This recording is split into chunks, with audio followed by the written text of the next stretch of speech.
Okay guys, so last night it got cold, like really, really cold. Like we actually hit a little bit of a frost. So some of my summer vegetables are not happy. So we are gonna harvest some to make them a little bit happier. And hopefully we can get them past this one more cold night and then we should be okay for at least a little bit. Hi everyone, welcome back to my channel. I'm Shamira Benson, one part of Team Benson, and we're harvesting before the sun goes down. Now, it got to about 33, maybe even 32 degrees last night, so it was cold, like super, super cold. Yes, I covered my garden and it was all good. Tonight it's gonna be like 41, so I'm not worrying about covering it tonight. It's still a little chilly, but my plants did not love it because I have some summer plants out there. So we're gonna go through, we're gonna collect some stuff and see what we get.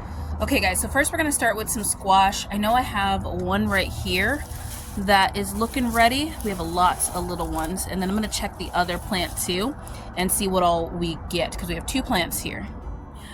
Okay guys, so the video cutout, I found this one, which is the one I showed you guys, and then I also found this one.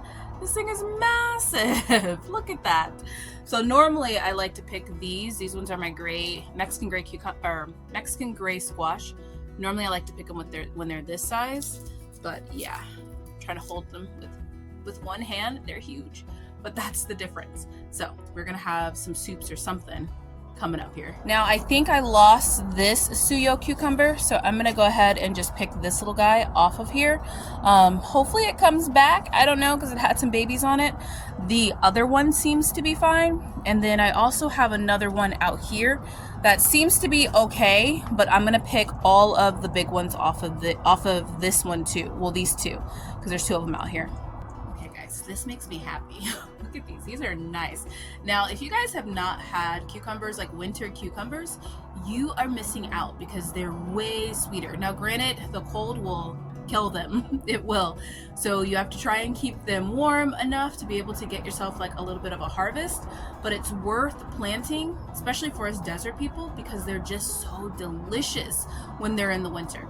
Now, like I said, the cold will kill them off and you'll have to plant them again, but it's like a little treat that you can give yourself if you can pull off getting some. Now, next I have two banana peppers over here. Now these banana peppers, this isn't blossom end rot. It actually isn't soft or anything like that. It's because they kept getting bumped as I was walking by here, which is why we put this up here. I tried with stakes, it couldn't hold the plant, so I put like this little fence thingy. So I'm gonna go ahead and grab these off. They probably could use a little bit more time, but I think that I'm trying to get this plant to sit upright and I don't wanna add the added stress on it because it already has more on there. So we're just going to take these off and let them finish ripening up inside. Okay, I have some little harvest baskets because we're going to come out here to the peppers. I have one for serranos, one for jalapenos, but we have a lot of these on the plants. Let me show you guys. Okay, so this is the jalapeno. I'm gonna go ahead and grab these first. We have two jalapeno plants, and look at these jalapenos, guys. These are nice size jalapenos, exciting. And then we have our serrano, which also has some nice size serranos on these. So I'm gonna go ahead and grab all of these. Okay, so this is exciting. These are my serrano peppers, and these are the jalapeno peppers. Isn't that a good first little harvest of these? Now, the nice part that I like about planting my peppers early is that I can get multiple harvests of the jalapenos and the serranos. Like this is like an all year long thing until like it gets really, really hot in the summer and I forget to put shade cloth or something like that. But sometimes I can just keep them and they'll keep going. I've had jalapenos for a couple of years and I've had serranos for like, sometimes I can have a serrano pepper up to like 3 years. So it's very nice. Now what I do with the serranos is that I give myself a little freezer stash. So I roast all of these. The first thing I do is I go and I cut them in half because usually I use half a serrano for whatever it is that I'm doing. And I roast it in the oven, spray a little olive oil on it. Sometimes I don't, sometimes I just roast them. And then I let them cool down and I put them in a freezer bag. And then when I'm making tacos, when I'm making stews, different types of things like that, I just grab it out of the freezer bag, chop it up completely frozen, and then toss it into whatever it is that I'm doing. Now for my jalapenos, usually I do the same thing. These motorcycles are so loud, guys.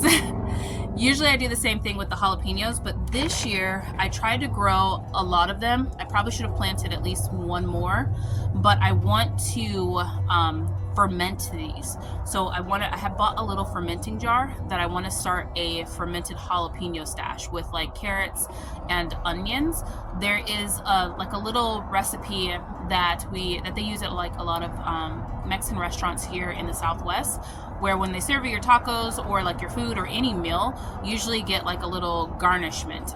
It's another thing with barbecue too out here. You get like a little garnishment of like fermented jalapenos and carrots and then onions, and it's delicious. It's the most delicious thing ever. So I want to make that for myself. And we have a little fruit barn right next door that has these nice size like carrots. I didn't plant any carrots because I forgot about it, but she has some nice size carrots that were grown here in Arizona, so I plan to get those. All right, guys, and just like that, we have the harvest.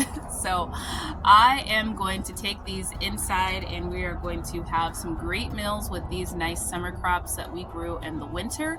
It just takes a little bit of tender love and care, but you too can do it. So make sure you're just planting your gardens early, protecting them when they need to be protected, and then harvesting them when they need to be harvested. So I'm going to take these inside because these motorcycles are all going home. But until next time, grow yourselves a garden, because even a small space can provide you with tons of food. Bye, guys.